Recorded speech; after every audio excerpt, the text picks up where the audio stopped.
ونفعنا وإياكم بالآيات والذكر الحكيم.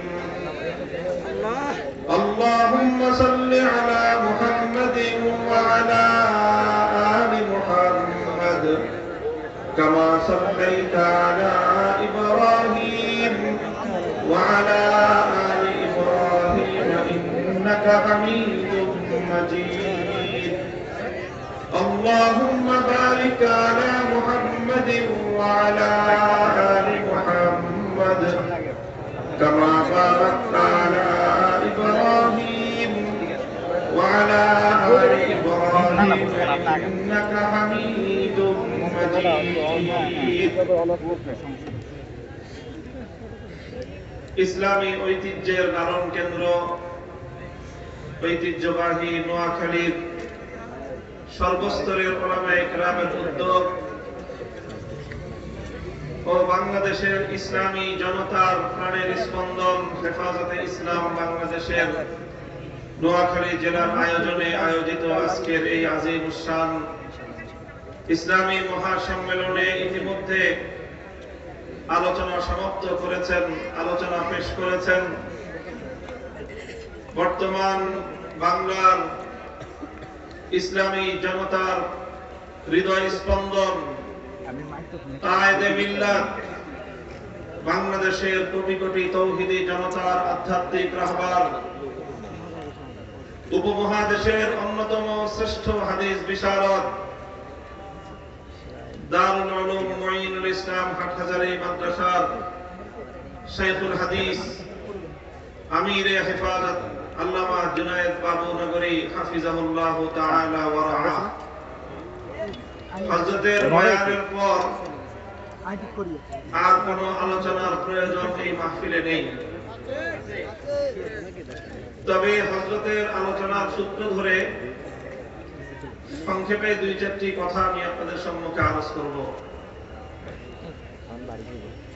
আমাদের আমির, আমাদের রাহবার, আমার শাইখ এবং মুর্শিদ আল্লামা জুনায়েদ বাবু নগরীর দীর্ঘ প্রায় 1 ঘন্টার এই আলোচনায় আমি যতটুকু বুঝেছি তার সার কথা হলো এই যে এই মাটিতে আমরা ইসলাম নিয়ে, ইসলামের কথা নিয়ে, ইসলামের পয়গাম নিয়ে মাথা উঁচু করে বেঁচে থাকতে চাই। ইসলাম বিহীন আমরা আমাদের জীবনের কথা কল্পনাও করতে পারি না। এদেশে ইসলামের ভাব মর্যাদা বুলন্দিত হবে এমন দিন আসার চেয়ে আমাদের জীবন অবসান হয়ে যাওয়াটাকেই, আমাদের জীবন শেষ হয়ে যাওয়াটাকে আমরা অনেক উত্তম মনে করি। আমরা আমাদের জীবনের চেয়েও বেশি ভালোবাসি ইসলামকে, ইসলামের গৌরবকে। মুহতারাম হাজিরিন, হযরত উলামায়ে কেরাম, আমরা ইতিহাসের একটা ক্রান্তিকাল অতিক্রম করতেছি, একটা টার্নিং পিরিয়ড আমরা অতিক্রম করতেছি। ইতিহাসের এমন কিছু কিছু বাঁক তৈরি হয় সেই সময়গুলোতে যারা উম্মতের রাহবার থাকেন, উম্মতের নেতৃত্ব যাদের হাতে থাকে, উম্মতের বাগডোর যারা ধারণ করেন, তাদের ভূমিকার উপর নির্ভর করে পরবর্তী দেশ, জাতি এবং উম্মার ভবিষ্যৎ কোন পথে পরিচালিত হবে। আমি স্পষ্টভাবে অনুভব করতে পারছি যে আমরা বাংলাদেশের ইতিহাসে এমনই গুরুত্বপূর্ণ একটা বাঁক অতিক্রম করছি এবং বর্তমান সময়ের উলামায়ে উম্মতের ভূমিকার উপর নির্ভর করেই আগামী দিনে এদেশে ইসলাম এবং মুসলমানদের ভবিষ্যৎ নির্ধারিত হবে। মুহতারাম হাজিরিন, আমরা যদি আমাদের বিগত বাংলাদেশের স্বাধীনতা পরবর্তী অর্ধ শতাব্দীর ইতিহাস পর্যালোচনা করি, তাহলে আমরা দেখব আমাদের পর্যায়ক্রমিকভাবে উলামায়ে কেরামের এক দল সর্বদাই দেশ এবং জাতি, মিল্লাত এবং ইসলামের কর্ণধার হিসেবে শক্ত হাতে তারা হাল ধরেছেন। স্বাধীনতা উত্তরকালে বাংলাদেশে হযরত হাফিজ জি হুজুর রাহমাতুল্লাহি আলাইহি, তার পরবর্তীতে শাইখুল হাদিস আল্লামা আজিজুল হক রাহমাতুল্লাহি আলাইহি, সমকালীন সময়ে খতিব উবাইদুল হক রাহমাতুল্লাহি আলাইহি, পরবর্তী সময়ে সৈয়দ ফজলুল করিম রাহমাতুল্লাহি আলাইহি, মুজাহিদে মিল্লাত মুফতি ফজলুল হক আমিনী রাহমাতুল্লাহি আলাইহি, বাংলাদেশের ইসলামী সাহিত্যের অগ্রদূত রেনেসাঁর অগ্রপথিক আল্লামা মহিউদ্দিন খান রাহমাতুল্লাহি আলাইহি, এবং সর্বশেষ শাইখুল ইসলাম আল্লামা শাহ আহমদ শফি রাহমাতুল্লাহি আলাইহি, এই উন্নতা পূর্বসূরীদের সময়োপযোগী সাহসী নেতৃত্বের মাধ্যমে এদেশে ইসলামের এক গৌরবোজ্জ্বল ইতিহাস রচিত হয়েছে। আমরা বারবার বাতিলের সাথে টক্কর দিয়ে কথা বলেছি। আমাদের নেতৃবৃন্দ তারা কখনোই বাতিলের সামনে এক মুহূর্তের জন্য মাথা নত করেননি। তারা বারবার এই পয়গাম ঘোষণা শুনিয়েছেন, আমরা মাথা দিতে পারি কিন্তু মাথার উপর থেকে পাগড়ি দিতে প্রস্তুত না। শাইখুল হাদিস রাহমাতুল্লাহি আলাইহির দীপ্ত কণ্ঠের সে কথা আজও আমাদের কর্ণকুহরে ভাসমান। যখন খাতমে নবুয়তের তাহরিককে বন্দুকের নল দিয়ে দমিয়ে দেওয়ার চেষ্টা করা হয়েছিল, শাইখুল হাদিস রাহমাতুল্লাহি আলাইহি, খতিব উবাইদুল হক রাহমাতুল্লাহি আলাইহি দ্ব্যর্থহীন কণ্ঠে ঘোষণা দিয়েছিলেন, লাশের স্টেজের উপর দাঁড়িয়ে হলে আমরা খাতমে নবুয়তের ঝান্ডা উড্ডীন করব, ময়দান থেকে পালিয়ে যাওয়ার জন্য খাতমে নবুয়ত।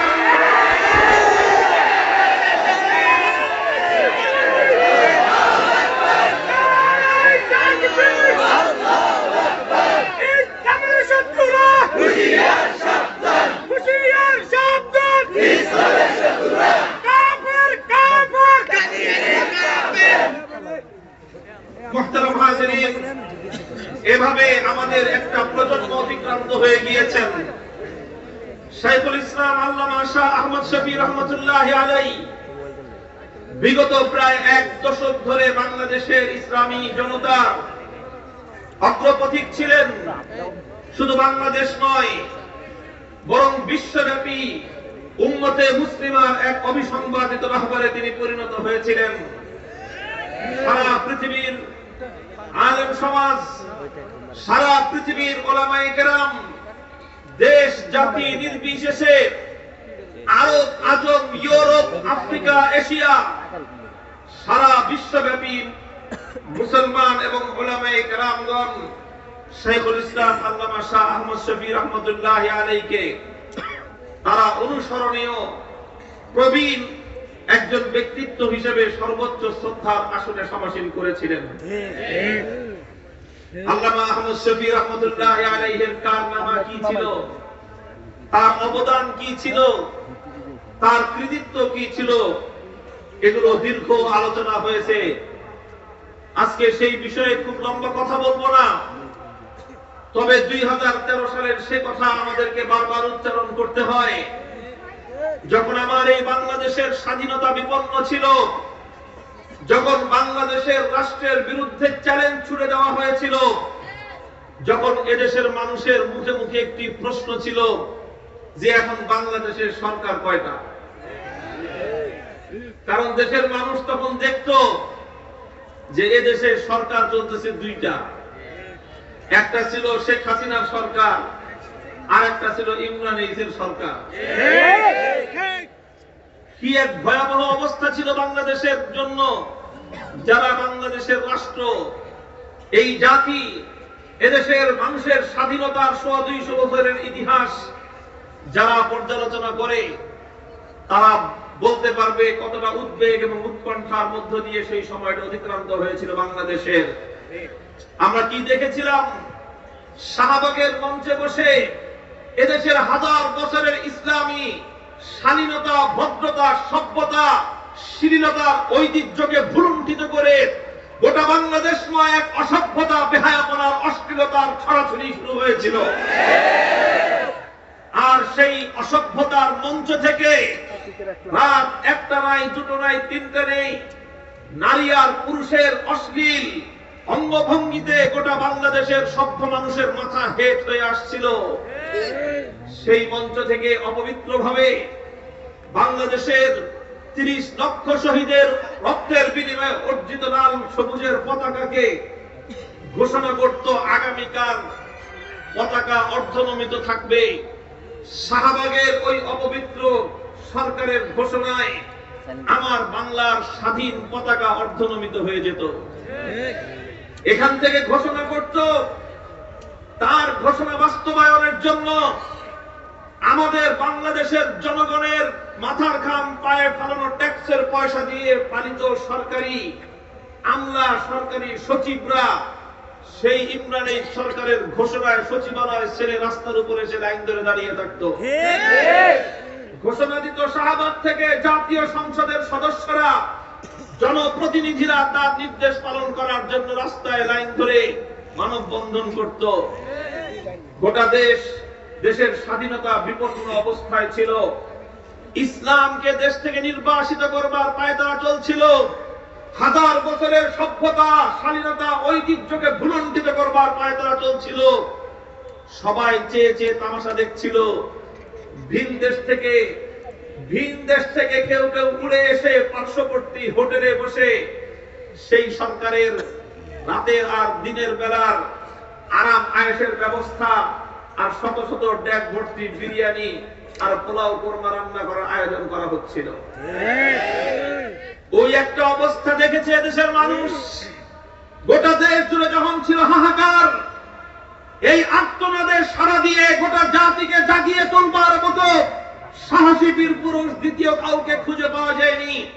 বাংলার এক প্রান্তিক অঞ্চল থেকে হাটহাজারীর সেই দারুল উলুম মুঈনুল ইসলামের মসনদ থেকে, দারুল হাদিসের মসনদ থেকে শাইখুল ইসলাম আল্লামা আহমদ শফী একটা আযান দিয়েছিলেন, 16 কোটি তাওহীদি জনতার জেগে উঠবার আযান, এদেশে ইসলামের সভ্যতা বুলন্দ করবার আযান, আল্লাহর পয়গম্বরের ইজ্জত হেফাজত করবার আযান, বাংলাদেশের স্বাধীনতা রক্ষা করবার আযান। সে আযানে সাড়া দিয়ে টেকনাফ থেকে তেতুলিয়া জেগে উঠেছিল। লক্ষ প্রাণ রক্তের বিনিময়ে দেশের স্বাধীনতাকে আবার সংরক্ষণ করা হয়েছে।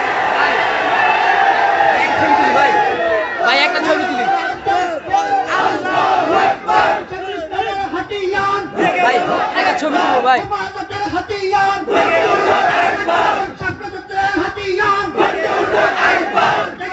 একটা ছবি তুলো।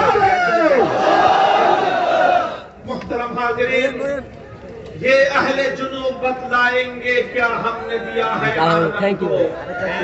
100 बार सवारा है हमने, 100 बार सवारा है हमने इस मुल्क के गेसुए बरहम को। ये अहले जुनूब बतलाएंगे क्या हमने दिया है आलम को। ইতিহাস পর্যালোচনা করলে দেখা যাবে, যখনই এদেশের ভাগ্যাকাশের ঈশান কোণে কোন কাল বৈশাখীর মেঘ দেখা গিয়েছে, যখনই এদেশের ভবিষ্যৎ অন্ধকারে নিমজ্জিত হওয়ার আশঙ্কা জেগে উঠেছে, তখনই আলেম সমাজ মাথা চারা দিয়ে উঠেছে, শাহাদাতের রক্ত দিয়েছে, কল্লা কাটিয়েছে, সন্তানদেরকে ইয়তীম করেছে, স্ত্রীদেরকে বিধবা করেছে, দেশ জাতি এবং মিল্লাতের স্বার্থেও তার পতাকাকে উঠে তুলে ধরেছে।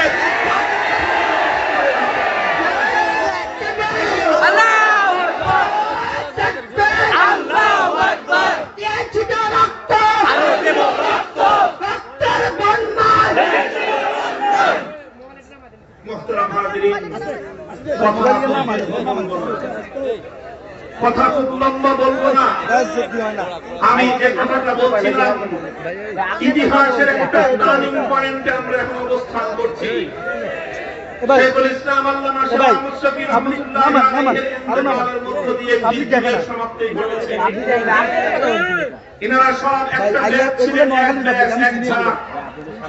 ওনারা একটা ঝাঁক ছিলেন, একটা ব্যাচ ছিলেন। সেই ব্যাচে শাইখুল হাদিস আল্লামা আজিজুল হক, সেই ব্যাচে খতিব ওবাইদুল হক, সেই ব্যাচে মুফতি আব্দুর রহমান রহমাতুল্লাহি আলাইহি, সেই ব্যাচে মহিউদ্দিন খান রহমাতুল্লাহি আলাইহি, সেই বেঁচে শাইখুল ইসলাম আল্লামা মুহাম্মদ শফি রাহমাতুল্লাহি আলাইহি, তারা এক ঝাঁক সোনালী পুরুষ ছিলেন। আমাদেরকে একটা সুন্দর জায়গায় তারা উপনীত করে গেছেন। মাথা উঁচু করে স্বাধীনতার অধিকার নিয়ে, মালিকানার সত্ত্ব নিয়ে দেশের মধ্যে বেঁচে থাকবার মতো তারা আমাদের জন্য একটা নিরাপদ এবং উন্নত পরিবেশ আমাদের হাতে তুলে দিয়ে গেছেন। আল্লামা মুহাম্মদ শফি রাহমাতুল্লাহি আলাইহির ইন্তেকালের পর একটা নতুন প্রশ্ন ঘুরপাক খাচ্ছে, নতুন প্রশ্ন ঘুরপাক খাচ্ছে। আমাদের এই সকল পূর্বসূরীদের অন্তর্ধানের পর, আমাদের এই সকল দীর্ঘ অর্ধ শতাব্দীর কাণ্ডারী যারা ছিলেন, তাদের বিদায়ের পর আমাদের পরবর্তী নেতৃত্ব আমাদের সেই সোনালী ঐতিহ্যের ধারা আমরা অব্যাহত রাখতে পারবো কি পারবো না, এটা হলো আজকে গুরুত্বপূর্ণ প্রশ্ন। মুহতারাম হাজিরিন, আপনারা জানেন, একটা কথা অনুভব করছেন, এই যে আমি কথা বলতেছি, কথা জোরে হয়ে যায়, এটা নিয়ে অনেকের খুব অভিযোগ, আপত্তি। এত জোরে কথা বলার দরকার কি? একটু আস্তে করে বললেই তো হয়। অনেকেই বলে একটু আস্তে করে কথা বললেই তো হয়।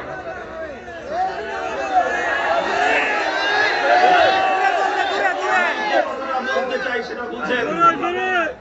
মুহতারাম হাজিরিন, এখানে প্রশ্ন, কথা, উচ্চ আওয়াজ আর নিম্ন আওয়াজ, কণ্ঠস্বরের উচ্চতা আর নিম্নতার এখানে মূল প্রশ্ন নয়। মূল প্রশ্ন অন্য জায়গায়। সে জায়গাটা ডিসাইড করা প্রয়োজন, আলোচনা করে সিদ্ধান্ত নেওয়ার প্রয়োজন। সেই জায়গাটাতে আজকে আমাদের,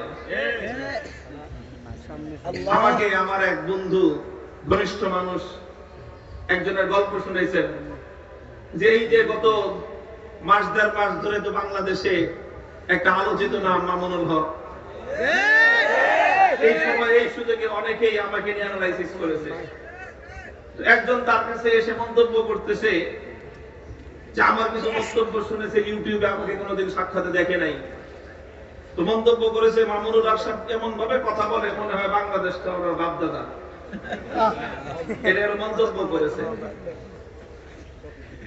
মনে হয় যে দেশটাকে ওনারাই, ওনার পূর্বপুরুষরাই দেশের সব মালিক, এই কথা মন্তব্য করেছে।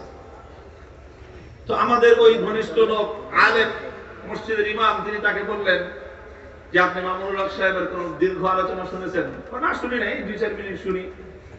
2-4 মিনিট শুনলে তো বুঝবেন না। ওনার একটা আলোচনা আছে স্বাধীনতা সংগ্রামে আলেম সমাজের অবদান, এটা শুনবেন। 1.5 ঘন্টা আলোচনা। পরে এটা শুনছে উনি, ওই লোক ধৈর্য ধারণ করে 1.5 ঘন্টা লাগে আমার ওই স্বাধীনতা সংগ্রামে আলেম সমাজের ইতিহাস। এটা আমি বাংলাদেশের প্রত্যন্ত অঞ্চলে বিভিন্ন সময়ে ডিসেম্বর মাস আসলেই আমি স্বাধীনতার আলোচনা করি, মার্চ মাস শুরু হলেই আমি স্বাধীনতার আলোচনা করি। তো ওই আলোচনাটা বিভিন্ন জায়গায় বিভিন্ন আঙ্গিকে এসেছে, লোকটা শুনেছে। শুনে আসার পর পরের দিন কয় যে এখন তো মনে হয় যে ঠিকই কয়, স্বাধীনতার যে ইতিহাস ওনারা বলেন এই সমস্ত ইতিহাস তো আমাদেরকে কেউ শোনায় না। স্বাধীনতার ইতিহাস আমাদেরকে খণ্ডিত আকারে শোনানো হয়। এদেশের স্বাধীনতার সাথে 1831 সালের বালাকোটের শাহাদাতের সম্পর্ক রয়েছে। এদেশের স্বাধীনতার সঙ্গে 1857 সালের শামীমের রণাঙ্গনের শাহাদাতের সম্পর্ক রয়েছে। এদেশের স্বাধীনতার সঙ্গে 1857 সালের সিপাহী বিদ্রোহের সম্পর্ক রয়েছে। এদেশের স্বাধীনতার সঙ্গে 1866 সালের দারুল উলুম দেওবন্দ প্রতিষ্ঠার সম্পর্ক রয়েছে। এদেশের স্বাধীনতার সঙ্গে 1920 সালের তাহরিকে রেশমি রুমালের সম্পর্ক রয়েছে। এদেশের স্বাধীনতার সঙ্গে দারুল উলুম দেওবন্দের প্রথম সন্তান শাইখুল হিন্দ রাহমাতুল্লাহি আলাইহির মালটার আন্দামান দ্বীপে কারা নির্যাতন ভোগ করার সম্পর্ক রয়েছে। এদেশের স্বাধীনতার সঙ্গে 1927 সালে শাইখুল হিন্দ রাহমাতুল্লাহি আলাইহির ঘোষিত তারকে মুআলাত অসহযোগ আন্দোলনের ঘোষণার সম্পর্ক রয়েছে। এদেশের স্বাধীনতার সঙ্গে 1947 সালে ব্রিটিশদেরকে বিতাড়িত করে মুসলমানদের জন্য ভারত থেকে আলাদা স্বাধীন ভূখণ্ড তৈরি করে শাব্বির আহমদ আর জাফর আহমদ ওসমানী দুই আলেমের নেতৃত্বে স্বাধীনতার পতাকা উত্তোলনের ইতিহাসের সম্পর্ক রয়েছে।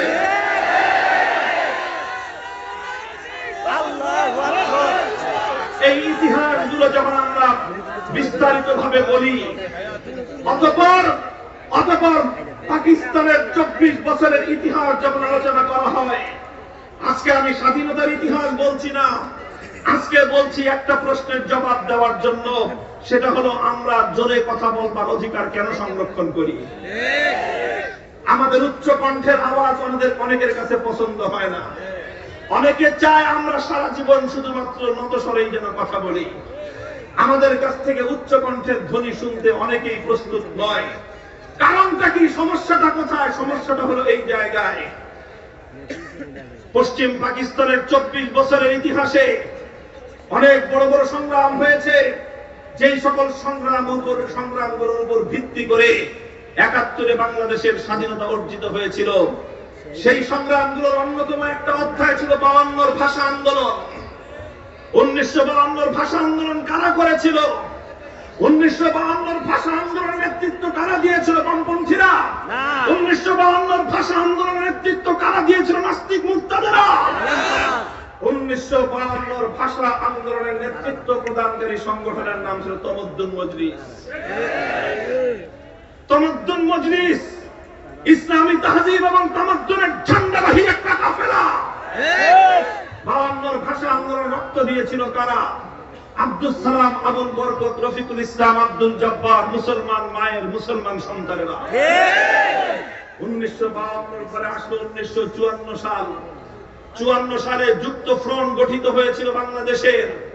স্বাধীনতা বাংলাদেশের ইতিহাসে পশ্চিম পাকিস্তানিদের বিরুদ্ধে এদেশের নেতৃবৃন্দ ঐক্যবদ্ধ হয়েছিল। সেই যুক্ত ফ্রন্ট কারা গঠন করেছিল? সেই যুক্ত ফ্রন্টের নেতৃত্বে কারা ছিল? সেই যুক্ত ফ্রন্টের ইশতেহার কি ছিল?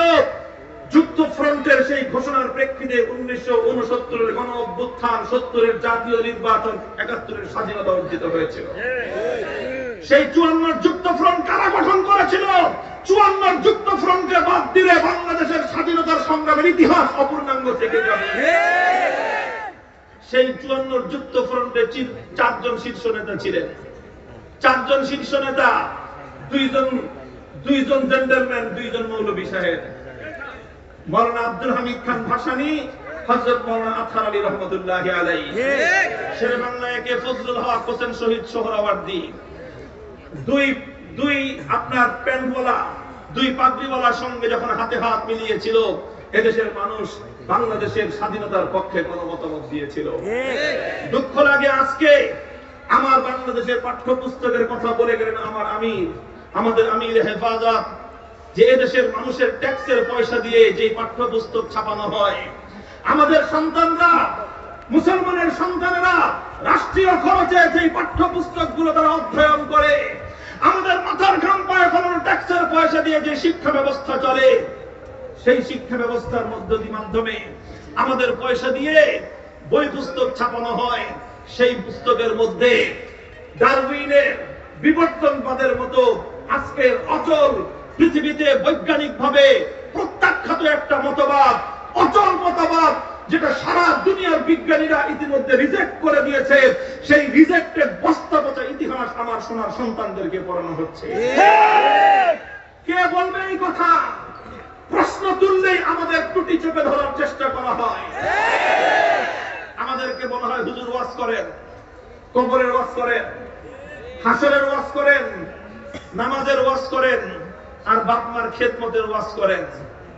বাপমার খেদমতের ওয়াজ করব, ডারউইনের মতবাদ শিখাইবা আমার সন্তানকে, আর আমি তোমাকে বাপমার খেদমতের ওয়াজ শোনাবো। তুমি যখন আমার সন্তানকে ডারউইনের বস্তা পচা সেই মতবাদ তার মাথার মধ্যে বসিয়ে দিবা, আমার সন্তান তো শিখবে, সে বুঝবে যে তার বাপ হলো বান্দর। ওই সন্তানকে আমি বাপমার সম্মান, বাপমার খেদমতের গুরুত্ব বুঝায় লাভ কি হবে? যেই সন্তানকে তুমি শেখাবা, বৈজ্ঞানিক ভাবে তার মাথার মধ্যে, তার কচি মস্তিষ্কে তুমি প্রবিষ্ট করে দিবা ডারউইনের মতবাদের মাধ্যমে, বিবর্তনবাদের মাধ্যমে, যে তোমার পিতা আগে বানর ছিল, এই কথা বুঝবার পর কোন সন্তান তার পিতা মাতার প্রতি শ্রদ্ধাশীল থাকতে পারে না। মুহতারাম হাজিরিন, বলতেছিলাম এই সমস্ত কথা বললে আমাদের ব্যাপারে অভিযোগ আর আপত্তি, যে এগুলো রাষ্ট্রীয় ব্যাপার, এগুলো শিক্ষা ব্যবস্থার ব্যাপার, শিক্ষা মন্ত্রণালয়ের ব্যাপার, এগুলো স্কুল কলেজের ব্যাপার। আপনারা মাদ্রাসা নিয়ে কথা বলেন, স্কুল কলেজ নিয়ে কথা বলতে আসেন কেন? এটাও আমাদের বিরুদ্ধে অভিযোগ। ওলামায়ে কেরাম একটা কথা আপনাদেরকে বলে যায়, আজকে আমার মহলের কিছু আলেম সমাজও আমার প্রতি অনেকে বিরক্ত যে উনি একটু বেশি বলে, উনি একটু আস্তে বললেই তো হয়, এত কথা ওনার বলার দরকার কি? এই ধরনের অনুযোগ আমার আলেম ভাইদের পক্ষ থেকে অনেক সময় আমাদের কর্মকুহরে আসে। আপনাদেরকে একটা কথা বলে যাই, শাইখুল হাদিসের সন্তান হিসেবে একটা প্রস্তুত প্ল্যাটফর্মে দাঁড়িয়ে মাথা উঁচু করে সিনা টান করে কিছু কথা আমরা বলে যাচ্ছি। এই কথাগুলি আল্লাহ না করুন, এই কথাগুলোর আওয়াজ যদি ওরা দমিয়ে দিতে পারে, এই কণ্ঠকে যদি ওরা স্তব্ধ করে দিতে পারে, এক কঠিন ভবিষ্যতের জন্য আপনারা অপেক্ষা করুন। সমস্যা আসলে জোরে কথা বলা আর আস্তে কথা বলা না। আসল সমস্যা কথা জানেন? আসল সমস্যাটা একটা দৃষ্টান্ত দিয়ে আমি আপনাদের কাছে একটা দৃষ্টান্তের মাধ্যমে বুঝাই। বাপ চাচা দুজন তারা যৌথভাবে সম্পত্তি করেছে, আছে না নাই? অনেক জায়গায় দুই ভাই একসাথে ব্যবসা করেছে, একসাথে টাকা পয়সা উপার্জন করেছে, সেই টাকা পয়সা দিয়ে জায়গা জমি কিনেছে, সেই জায়গা জমিতে ভবন তুলেছে, বিল্ডিং নির্মাণ করেছে। তারপর আপনার বাবা মারা গেছেন, আপনার চাচা বেঁচে আছেন। আপনার বাবা মারা যাওয়ার সময় আপনাদের 4 ভাইকে রেখে গেছেন। 4 ভাই, সব ছোট ছোট 4 ভাই। ওই সময় আপনার বাবার মৃত্যুর পরে আপনার চাচার মাথার মধ্যে শয়তান এসে বাসা বেঁধেছে। সে চিন্তা করেছে ভাই যেহেতু নাই, এই সুযোগে ভাইয়ের সমস্ত সম্পত্তিগুলো আমি জবরদখল করে নেই। ভাতিজারা তো সব ছোট, বুঝবার বয়স ওদের হয় নাই। তারপরে কি করলেন? আপনার চাচা আপনার বাবার সম্পত্তিগুলো সব গ্রাস করে নিল। নিজেদের উপার্জিত পয়সা দিয়ে কেনা জমি, সেই জমির উপর নির্মিত ভবন সব তিনি দখল করে নিলেন। আপনারা সেখানে থাকেন। আস্তে আস্তে যখন বড় হচ্ছেন, 4 ভাই বড় হয়েছেন, আপনার চাচা আপনাদেরকে বলে যে তোরা এই বিল্ডিং এরই এক একটা ফ্লোরে, এক একটা ফ্ল্যাটে ভাড়া থাক। তোরা আপনারা ভাড়াটিয়া হিসেবে থাকেন, আপনার চাচা মালিক হিসেবে ফ্ল্যাটে বসবাস, বিল্ডিং এ বসবাস করে। মাস শেষে আপনাদের কাছ থেকে ভাড়া উসুল করে। ভাড়া 4 ভাই ভাড়া দেন, তবে চাচা আপনাদের সাথে একটা সদাচরণ করে যে অন্য ভাড়াটিয়াদের কাছ থেকে যা ভাড়া নেয়, যেইভাবে ভাড়া নেয়, মাসের 5 তারিখের মধ্যে ভাড়া না দিলে তাদের গলায় পাড়া দিয়ে ভাড়া উসুল করে। আপনাদের সাথে ওরকম করে না। আপনাদেরকে বলে যে 5 তারিখে দিতে না পারলে 10 তারিখের মধ্যে ভাড়া দিস। আপনারা 4 ভাই মহা খুশি যে চাচাই কি দরদি আমাদের প্রতি, দেখছো আমাদেরকে 10 তারিখ পর্যন্ত ভাড়া দেওয়ার সুযোগ দিয়েছে। গদগদ ভাইয়েরা, আপনারা হঠাৎ আপনি এই সমস্ত কাহিনী কোন এক সূত্রে জানতে পেরেছেন যে এই ভবন আপনার চাচার একার নয়, এই ভবনের অর্ধেক অংশ আপনার বাবা, এবং আপনার বাবার উত্তরাধিকার সূত্রে সেই অর্ধেক ভবনের মালিক এখন আপনারা 4 ভাই। আপনার বাবা মৃত্যুর সুবাদে আপনার চাচা এটাকে জবরদখল করে নিয়েছে। জবরদখল করে নিয়ে এখন আপনাদের কাছে ভাড়াটিয়া হিসেবে আপনাদেরকে থাকতে দিয়েছে, আর আপনাদের কাছ থেকে প্রতি মাসে ভাড়া উসুল করে। ভাড়া নেওয়ার সময় আপনাদের সাথে একটু উদারতা দেখায়, আর সেই উদারতার কারণে অনেক সময় আবার আপনাদেরকে মনে করায় দেয় যে আমি কিন্তু তোমাদের উপর অনেক উপকার করি, কারণ তোমাদের ভাড়া 5 তারিখের জায়গায় 10 তারিখ পর্যন্ত দেওয়ার সুযোগ দিয়েছি। আপনি যখন পুরো ঘটনা জানলেন, এখন তো আপনার মাথায় খুন চলে গেছে। আপনার মাথায় খুন চলে গেছে যে আমি তো বাড়িতে ভাড়া কিনা না, আমি তো বাড়ির মালিক, আমি তো এই জমিনের মালিক, এই ফ্ল্যাটের মালিক। আমার চাচা যেই সূত্রে মালিক, আমিও সেই সূত্রে মালিক। আমার বাবার কষ্টার্জিত 3 পয়সা দিয়ে নির্মিত এই ভবনে আমি আর ভাড়াটিয়া হিসেবে থাকতে চাই না। আপনি চাচার সামনে গিয়ে বাড়ি বলার অধিকার নিয়ে কথা বলতেছেন যে চাচা আগামী মাস থেকে ভাড়া দেব না। কেন ভাড়া দিবি না? বাড়ির মালিক আমি। মালিক আবার কিসের ভাড়া দেয়?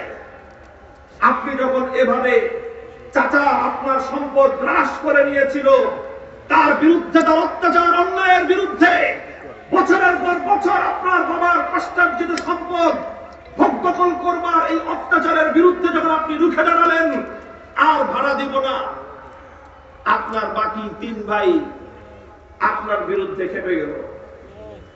কয় যে আমাদের এই ভাইটা বেশি কথা বলে।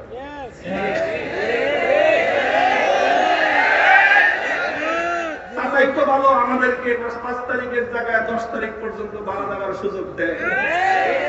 চাচা তো অনেক ভালো, আমাদের সাথে নম্র আচরণ করে, আর 10টা ভাড়াটিয়ারসে আমাদেরকে একটু বেশি ফ্যাসিলিটি দেয়। কোন মাসে ভাড়া 200 টাকা কম দিলে চাচা হাসি মুখে গ্রহণ করে নেয়। চাচা তো আমাদের উপর কত অনুগ্রহ করতেছে। এই ভাইটা বেশি কথা বলে এখন আমাদের যে সুযোগ সুবিধা আছে এগুলো থেকে আমাদেরকে বঞ্চিত করবার প্রয়াস করতেছে। 3 ভাই খেপে গেছে আপনার বিরুদ্ধে।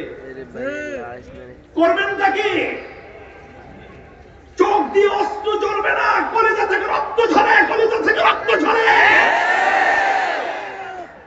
মুহতারাম হাজিরিন, মামুনুল হক কেন চিৎকার করে? নিজের ব্যক্তি স্বার্থে আমি চিৎকার করি না। আলহামদুলিল্লাহ, আল্লাহ পাক রব্বুল আলামিন পারিবারিকভাবে এই পরিমাণ এবিলিটি দিয়েছেন। এই সকল কথাবার্তা না বললে ব্যক্তিগত জীবনে আমার কোনো সমস্যা হবে না। আমি একটা জিনিস অনুভব করি, সেটা হলো এই, আজ যারা আমাদের কণ্ঠরোধ করতে চায় তার কারণ তারা আমাদেরকে এদেশে ভাড়াটিয়া হিসেবে দেখতে চায়। আর আমি মনে করি এদেশে আমরা ভাড়াটিয়া নয়,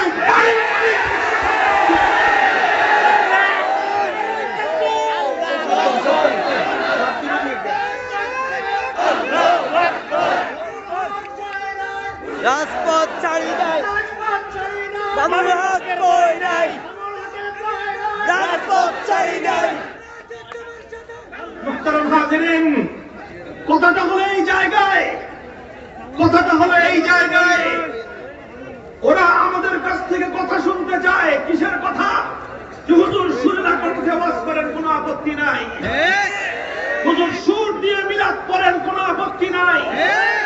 আপনাকে আমার মাথায় নিয়ে নামবো, আপনাকে সম্মান করব, শ্রদ্ধা করব, কিন্তু আপনি আমার দেশের জাতীয় শিক্ষা ব্যবস্থা নিয়ে কথা বলবেন কেন?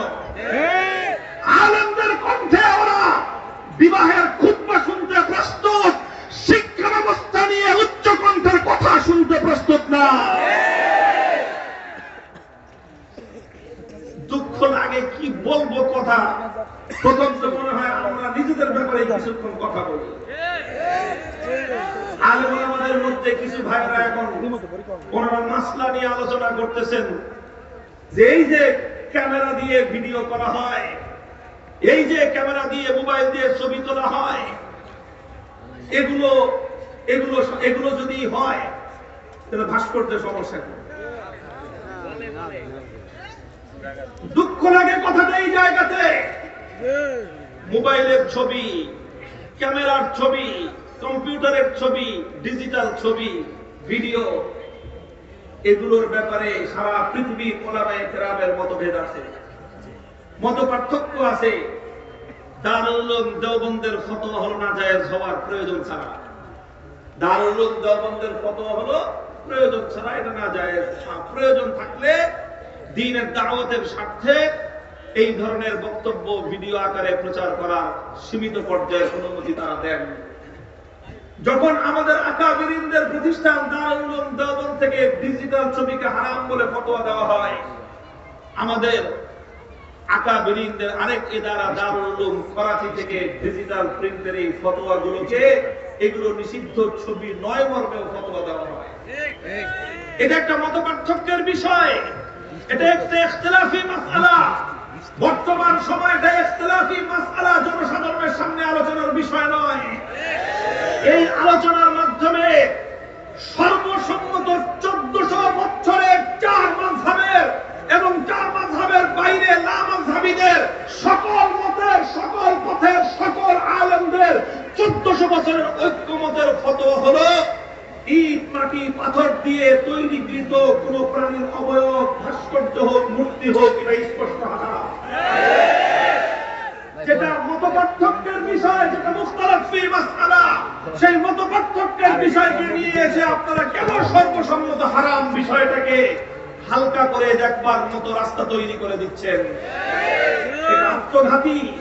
ওলামায়ে কেরাম, আমার কথা শেষ, আখেরি পয়গাম দিয়ে যায় আপনাদের কাছে। ইনশাআল্লাহ সুম্মা ইনশাআল্লাহ এদেশকে 195 বছর পর্যন্ত ব্রিটিশদের বিরুদ্ধে স্বাধীনতার সংগ্রাম করেছিল আলেম সমাজ। 19 শতকের গোড়ার দিকে 1905 সাল থেকে কলকাতার দাদা বাবুদের হাত থেকে দেশটাকে মুক্ত করবার জন্য সংগ্রাম করেছিল এদেশের ইসলামী নেতৃবৃন্দ। 1947 সাল থেকে 1971 পর্যন্ত পশ্চিম পাকিস্তানিদের জুলুমের শাসনের বিরুদ্ধে যতগুলো সংগ্রাম হয়েছে, সেই সংগ্রামের গুরুত্বপূর্ণ অধ্যায়গুলোতে এদেশের আলেম সমাজের উল্লেখযোগ্য ভূমিকা ছিল। সুতরাং আমরা এদেশে ভাড়াটিয়া হিসেবে থাকি না, জমিনের মালিকানা সূত্রে এদেশে বসবাস করি। কাজেই আলেম সমাজ আলহামদুলিল্লাহ, আল্লাহ পাক রব্বুল আলামিন আমাদেরকে হিকমত দান করেছেন। আল্লাহ পাক আমাদেরকে কোরআন সুন্নাহর ইলম দান করেছেন।